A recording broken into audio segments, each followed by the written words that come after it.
Welcome to The Backstory. I'm your host, Anne Hancock Toomey.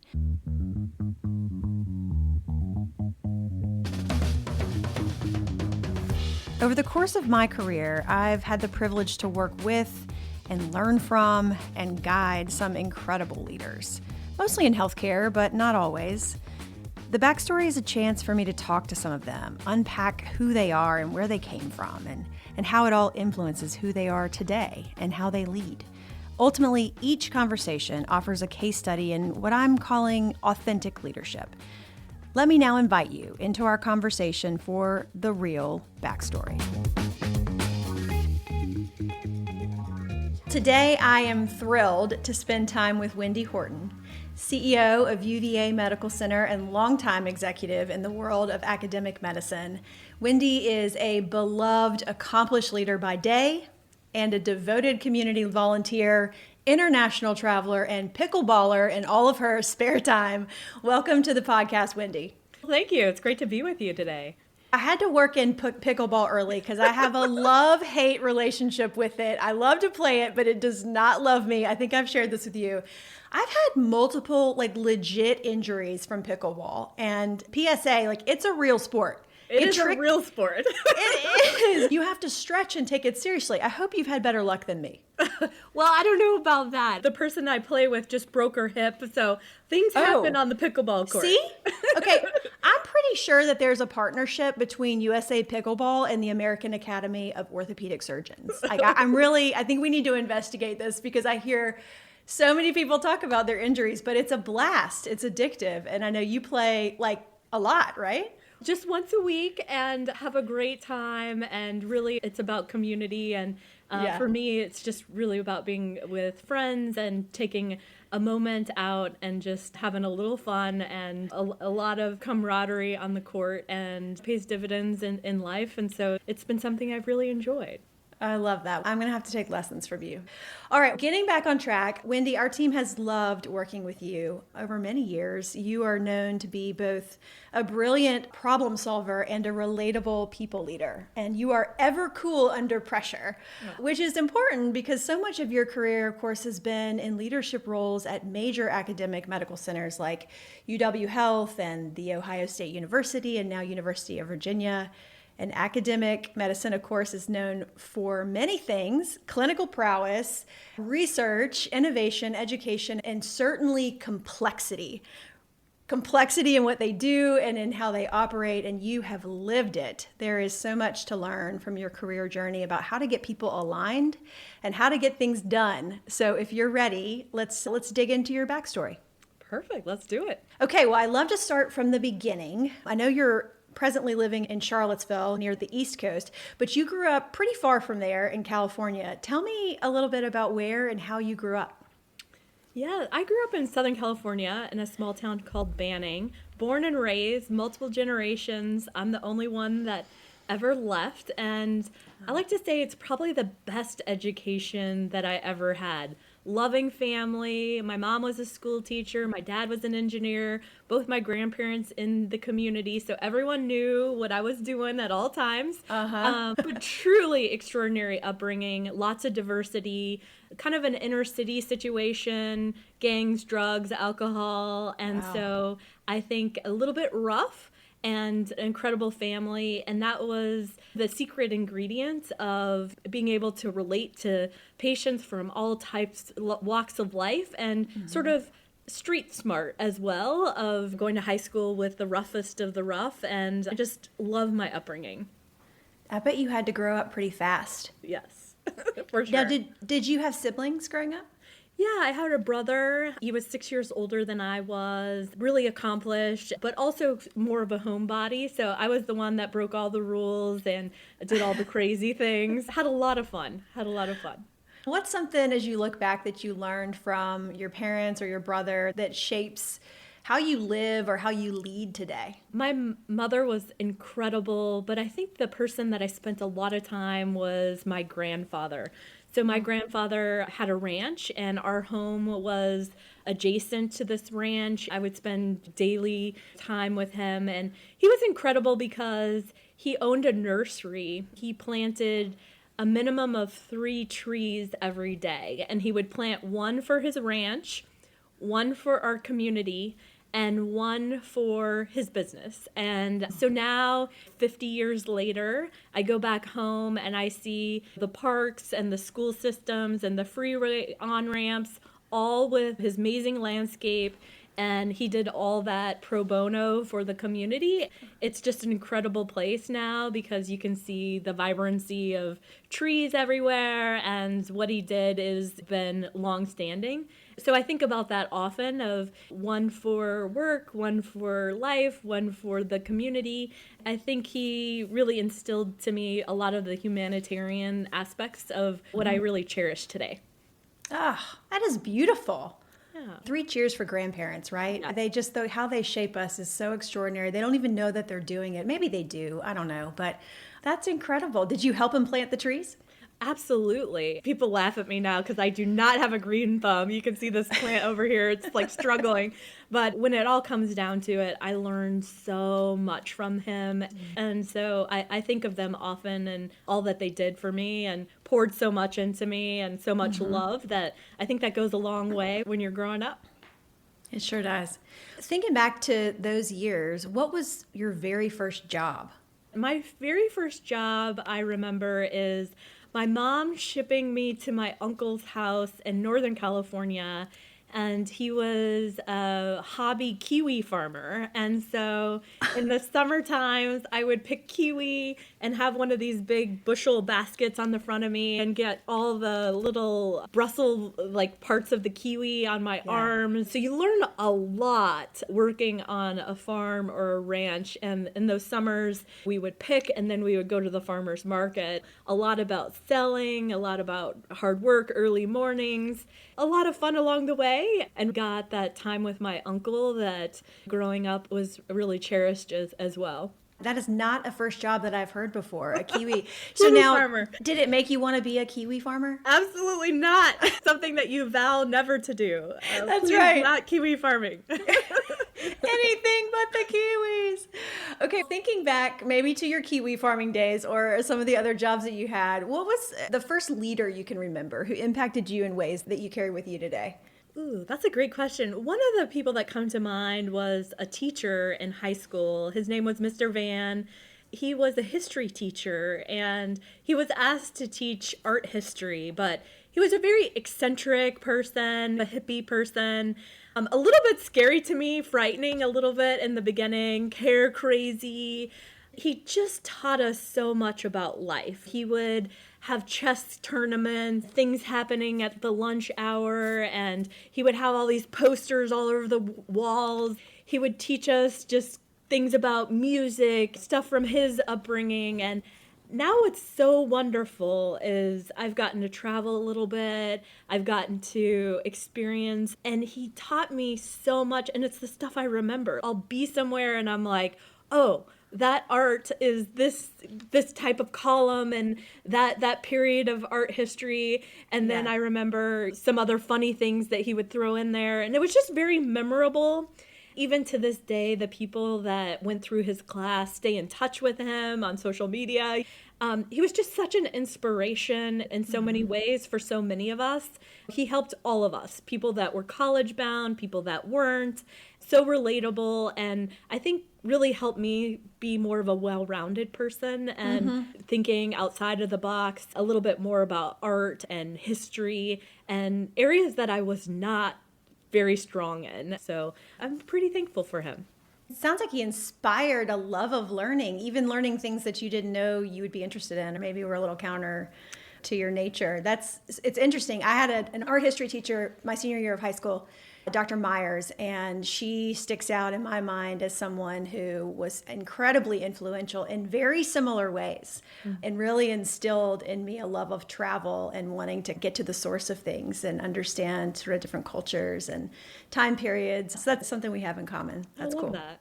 And when you go to those places, you're like, wow, I'm seeing it now. There it is. I know.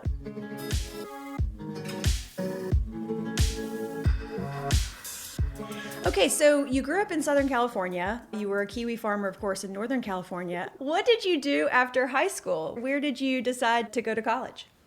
So I decided to go to college at Oregon State. So I left the night I graduated high school. And that is because in high school, I was an exchange student to Australia for a year. So I Oh, lived with this wow. host family. It was amazing. And while I was there, I had a rotation as part of my schooling in a corner drugstore. And it was at that moment that I knew I wanted to be a pharmacist. And so, with Wow. that in mind, I packed up and I moved to Oregon and was on a path to being a pharmacist. That is incredible and rare to be 18 and to know that. But also, you were like a Renaissance woman by the age of 18. So, okay, so you go to Oregon State, you start to pursue your pharmacy degree. Talk a little bit about those days. What do you remember about that? Were there moments where you're like, actually, maybe this is not what I want to do? Yeah, so there were moments because I had no one in my family from healthcare, so nobody to really call. But I did know enough to try to shadow and to reach out to people. And I was working, I remember I was working in a lab, like a science lab, and I was washing dishes and I was making media and doing things in this lab. And I remember the guy that ran the lab thought that I was terrible at math. And he was like, there's no way that you will ever be a good pharmacist. And we laugh about that today because I've gone back and talked to him. But there were these moments that you're in these science classes, you're going through the motions, and you're like, woo, is this really for me? But I just had a big drive, and I knew from that experience in Australia, that is really what I wanted to do. So I didn't waver much in my decision to pursue pharmacy school. So, what was it about becoming a pharmacist that you were drawn to?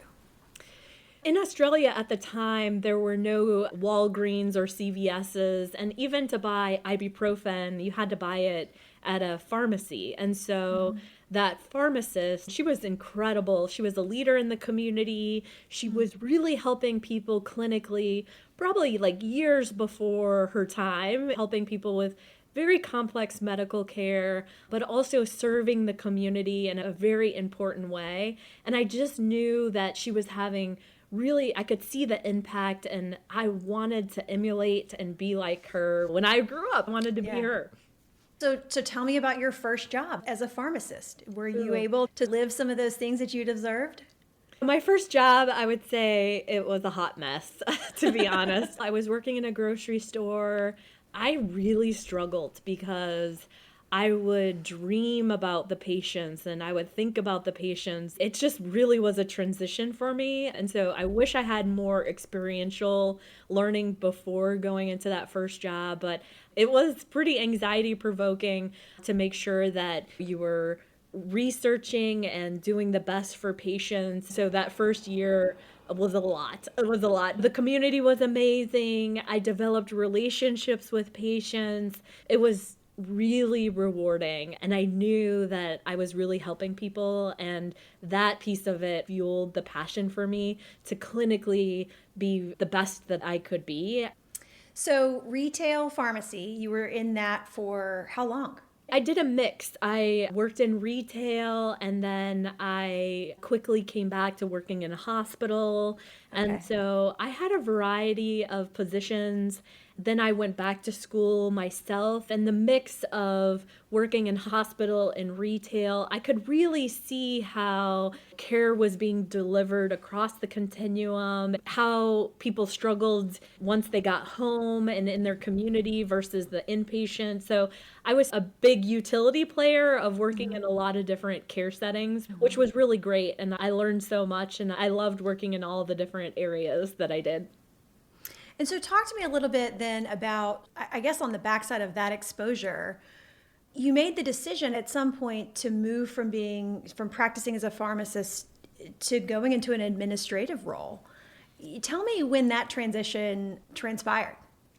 Yeah, that transition was in Wisconsin.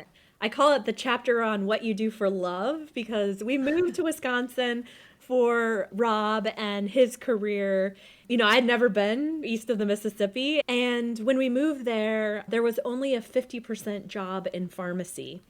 only having 50% in pharmacy meant that the other 50% of my time I was working in a technology assessment or really earning my salary in a different way outside of pharmacy. In retrospect, probably the best thing for my career. It exposed me to working in a lot of different departments, areas, getting exposure to senior leadership.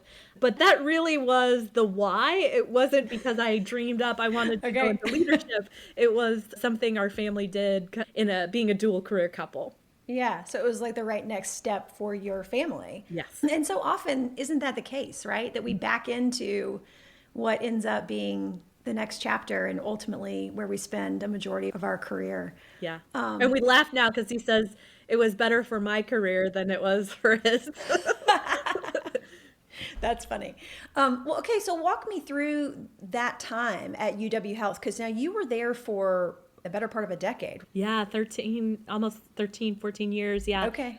It was an amazing time in Wisconsin. I feel like I really grew up through the organization.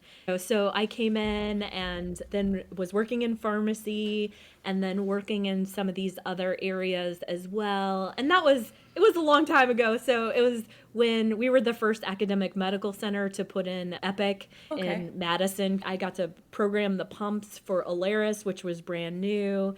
Any problem or opportunity within the organization, I was a free agent, if you will. And so Okay. the phone would ring, people would tap me on the shoulders. Hey, can you help out with this? Then in surgery, we had a new department chair that came in that was supposed to be just a couple of weeks. And it turned into 5 years of working in surgery, which was wonderful. I reported to the chief operating officer and to the chair of surgery. And then soon after that, things happened and people went on a medical leave and I filled in a clinic. The operating room needed help and then we were working regionally and it was a domino effect of getting exposure to different projects and different things.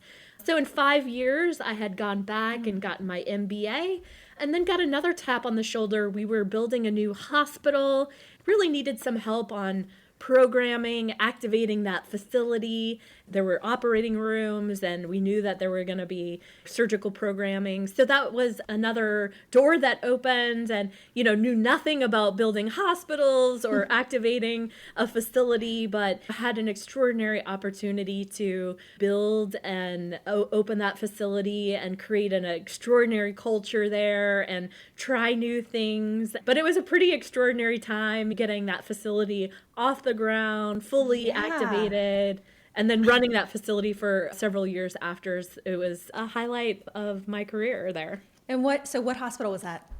It was called the American Center at the time. Now it's UW East Hospital. Okay. And so that was your baby. You were on point for bringing it to life. Yes, yeah. That's fantastic. Okay, so I happened to talk to somebody who worked for you at UW Health who said this, and I quote, "Wendy stood in the gap for us. She believed in us. She always had our backs, removed barriers, and taught us to do the same for each other and our own teams." I would love to hear you talk a little bit about the balance of managing up and managing people. That's really kind and nice. I do feel that each of us tries our very best every day.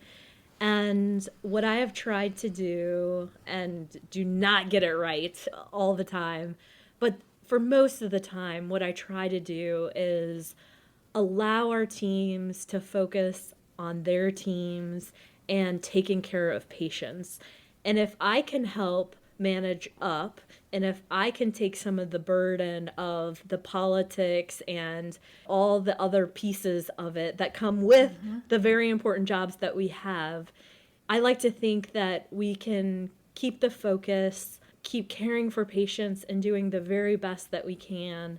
And I think that in due time helps people develop and give them the space that they need to be their very best. So that's the why behind it. And I try to coach for them to do the same so that People are being developed at their maximal capacity, but nothing more that breaks them or that we're all in it together. So if we all need to wake up at 2 a.m. and help with whatever leak or whatever's happening, we're all in, and we want to have that safety and people all working together. I will say that the teams I've worked on have been extraordinary, and I feel so lucky, especially at UVA, to have been on a team right now that high functioning, we have each other's back, we can cover for each other, people can go on vacations, we know it's going to be okay no matter what. We really care deeply about each other, we respect each other, we're not alike, but we make a pretty incredible team. So I love that. That's great. You've certainly figured something out. Keep doing what you're doing. Oh. All right. So UW Health, you were there for 13, 14 years, and you left there. Now, and you landed at the Ohio State University. Tell me a little bit about that move. What precipitated that? Was that a move for love as well? That move was a different sort of move. My dream leaving Wisconsin was to be a chief operating officer. Some of my mentors had advised that I was early in my career and I was rising quickly. It may be an opportunity to have a broadening role. And I really, in the beginning, fought that because I wanted to climb. I was itching. But I did decide, after talking to a lot of people, that Ohio State would be an amazing place, and it was an incredible opportunity for me. I worked in the practice plan and with the School of Medicine as an administrator there. And so totally fish out of water, very unique role working with physicians. But what I was advised is when you can walk in the shoes of a physician and deeply understand all areas of an academic medical center, you will be a better leader for it. We put in the physician compensation plan, hired a lot of department chairs, built research, did a lot of extraordinary things there. And that skill set has been enormously helpful as now I've come back to the other side in operations, working on the medical center hospital side. But there's not a day that I don't think about how a physician is paid and what their motivators are and how hard it is. So I think it's made me a more empathetic leader, and also to think about how we work really truly together as a system. So incredibly helpful to have had that time.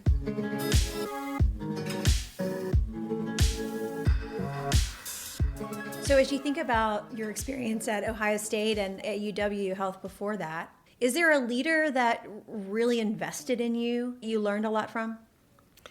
Yeah, one of the extraordinary things that I think that I've had the opportunity to work with is back in Wisconsin, that surgical leader was Craig Kent. Talk about a small, big world. Extraordinary. We've worked together, we've worked apart a little bit, but have had a relationship now, 3 different organizations. So it's been really special to see each of us grow and develop in different ways, and him to take a chance on me early in my career and then to invest in all the ways. I'm forever grateful for his mentorship and support and sponsorship along the way. What's one thing that Dr. Kent has taught you along the way? I loved seeing him work as a department chair. He has, even to this day, an NIH-funded research lab. He would be a master at compartmentalizing. So he would not take off his scrubs until he had closed the chart, talked to the family, and completed the clinical work. So that's one aspect. And then just working every day. He would write every morning. He would work on something academically, or we would work on a communication. And it's just that continuous drive and fine tuning over and over. Sometimes it would honestly drive me a little crazy. But it also the work ethic that you don't have to be the best, but you put the work in, and over time you just continuously improve.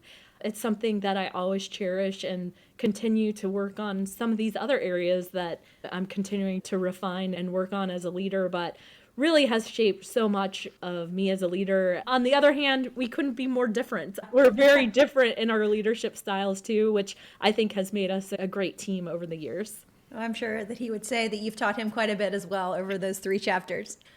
Okay, Wendy, so you made the move from Ohio State to UVA Health, and you made the move in the middle of a pandemic.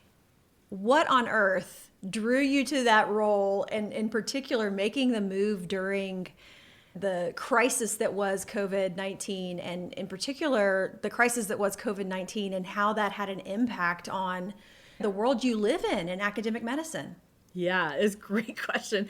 When I took the job, COVID was not in its, Height. we knew about COVID, but it wasn't, it's January when I was looking at the jobs in 2020. But what was driving me is I wanted to be a chief operating officer. And as we're going in our career, I think many of us have these aspirational institutions that we would dream about working. So I had interviewed 5 or 6 places, and I ended up with 6 offers to be a chief operating officer. Wow. It was incredible time, lots of experience interviewing. What was interesting is for 3 of the places that were my dream institutions, I went there and I realized that they were either top down or it was the system had gotten so large that there wasn't going to be a lot of autonomy or room to grow. It was more of a implementer role. Yep. And I had a mini identity crisis because I thought I was going to work for these organizations, amazing organizations, but then I had this epiphany, like, that's not going to be good for me as a leader. So then I wasn't planning initially to come to UVA, but I came on grounds here and I absolutely fell in love with the people. Extraordinary people. They care so much in this community and for one another that they really sold me.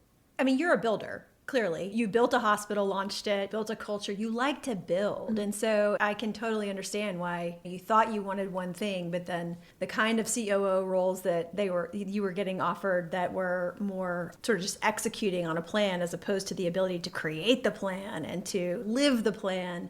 Yeah, that was just not attractive to you. So what was it about UVA, besides the people, the community, the opportunity to work there? I mean, this is a storied institution that's been around for a long time, but did you see an opportunity to put your fingerprints on it and to build something there?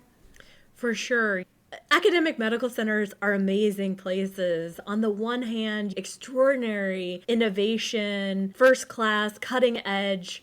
And then on the other hand, you see very archaic, maybe unmodern practices. Mm-hmm. And that's what I saw at UVA. I saw an opportunity with extraordinary clinical talent, physicians and nurses working together, people willing to really come together around a common purpose. But I could help on some of the operational components, and I could see that UVA was really at that time predominantly Charlottesville-based clinical footprint, and that we needed to really grow to serve the state in a different way. And so there was room to, as you say, have that ability to grow and also to do something really special, which I think is coming to fruition.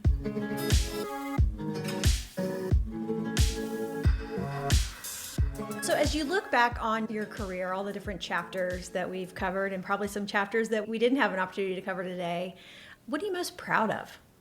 You know, in our careers, there's amazing awards and all the accolades nationally, and those do mean something. I think about #1 Children's Hospital, #1 hospital in Virginia, the Forbes Women, all of those are special. But I think for me, it's those moments where you can see you've taken the call in the middle of the night and the patient wasn't supposed to live. And then 20 some days later and a lung transplant, beating all odds, is like a walking miracle. And to see the team, the devotion, the family, all of it, and this happens over and over, to me, that is the ultimate reward.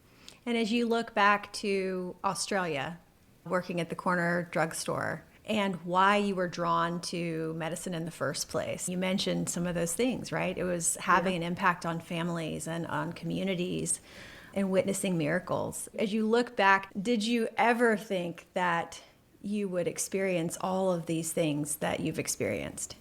Not even a Not moment. even close. Yeah. But I think it's been for the right reason, right? It's Yeah. always how to help an organization, how to help a person, how to wake up the next day, and what do we need to do. And that's what I love, is keeping the purpose front and center and the reason. And then it's not too overwhelming. Okay, before we talk more about leadership, I'd love to talk a little bit about your family. I know family is so important to you. You talked about your sort of nuclear family growing up. You've mentioned Rob. I know you've been married to Rob for 20 plus years. Talk a little bit about your family, and in particular, how you have juggled the competing priorities of your life. Wow, 20 plus years. It does not seem like that long. Rob and I, what I love about our relationship is we've grown up together. And I remember he saw me walking out of my pharmacy interview, So like looking back, it's like, wow, we actually have been through quite a bit together. On LinkedIn the other day, it says that, oh, you may know this person. I was like, huh. But he has been extraordinary. I think so lucky for me to have a support system as incredible, and a person that we've taken turns in our careers. We've supported each other along the way, and to have a best friend is pretty extraordinary. And we have an amazing family, both sides of our family, that we cherish deeply and get together and have a lot of fun. We just went on a really extraordinary vacation with my mother-in-law for almost 3 weeks. And Wow. if you don't love your family, you don't go on a vacation for 3 weeks together. That is a true story. Where'd you go? Where'd you go for 3 to weeks? the Silk Road in Central Asia. It was pretty extraordinary heading there. Wow. Well, as you think about leaders that you've encountered over the years, we've talked about some of them, of course, and your own leadership journey, what would you say are the 3 characteristics of the most effective leaders? I know that's a hard question, but do you have 3 that rise to the top? 3 things. Maybe one is just the foundational thing is, how do you organize yourself to execute, drive, and make decisions? And that's a little bit, I used to spend a lot of time in the strategy space. I love that. I think I'm actually better at that. But when it comes down to it, if you can't execute and drive and move forward and communicate well, that's a big problem in leadership. So maybe that's one.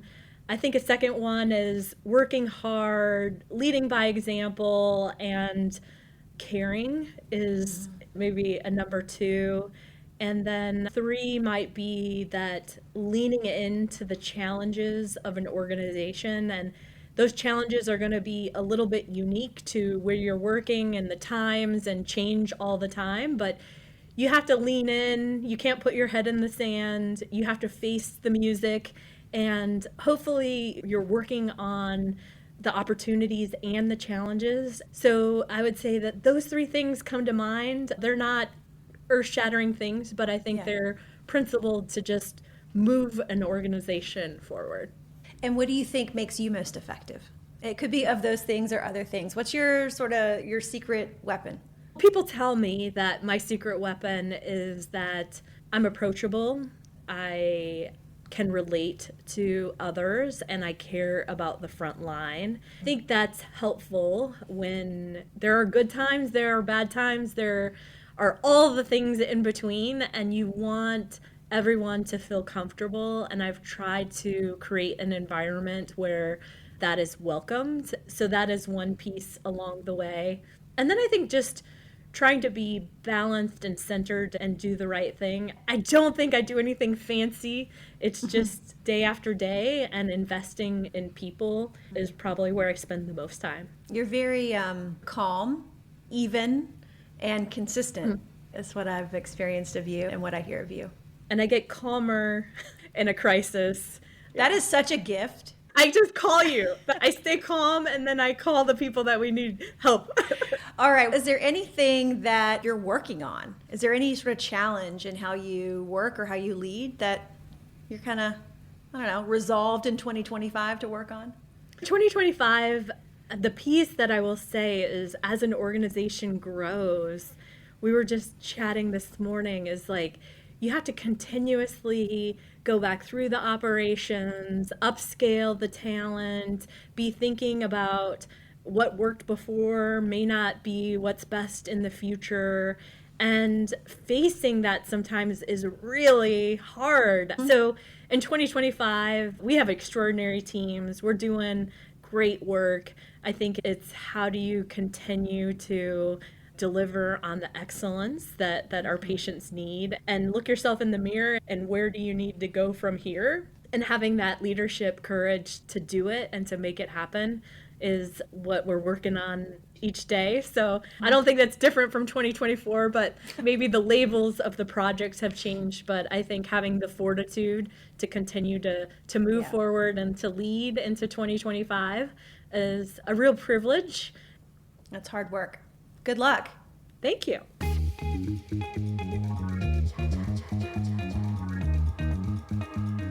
Okay, Wendy, we are going to move into lightning round. And lightning round is a series of very quick hit either ors and questions. Just go with your gut. Don't overthink it. Are you ready?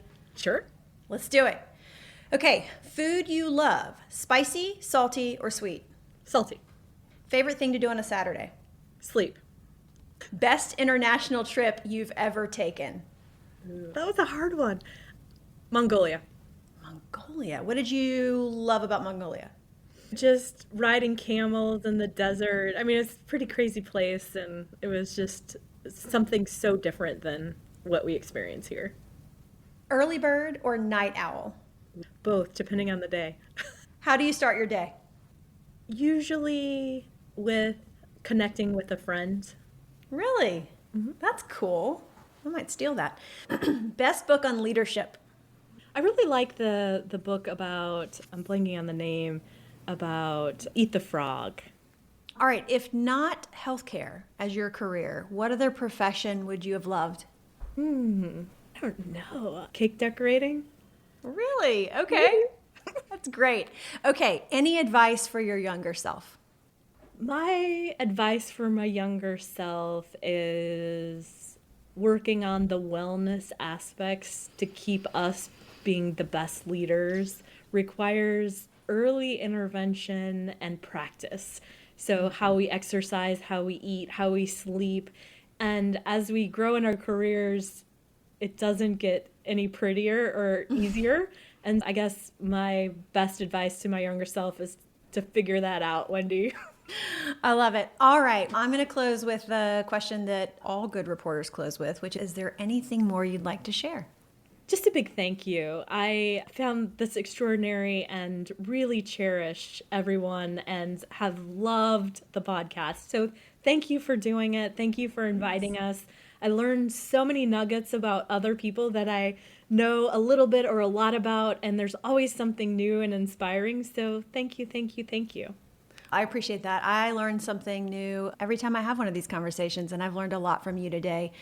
And I just appreciate you very much. So thank you for spending time and being vulnerable and sharing your story on The Backstory. Thanks, Wendy. Thank you.